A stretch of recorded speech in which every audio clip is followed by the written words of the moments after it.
Lời hứa yêu thương ngày xưa sao giờ em nỡ vội, đành quên hết tháng năm mình có nhau. Còn tim tôi vỡ nát bay theo từng cơn gió, ngàn mũi sao đâm sâu vào tim.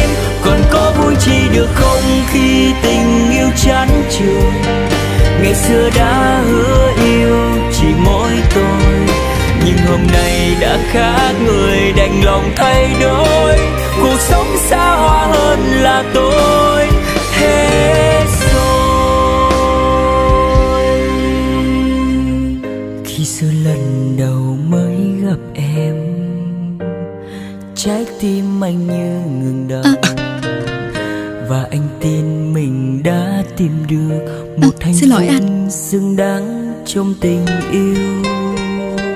Khi bên nhau anh ngỡ ánh mắt kia thuộc về mình, người con gái đã mang đến cho anh niềm vui.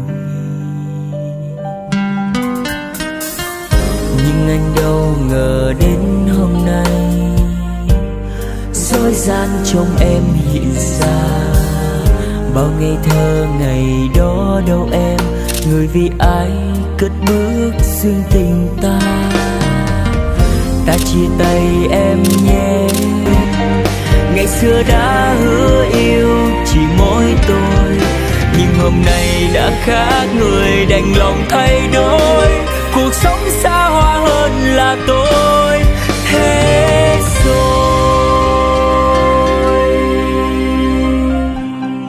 Họ đi họ bên đó nó bạc cá non như lúc chúng nó nên thế này tao chạy cho video chạy chia họ trần tao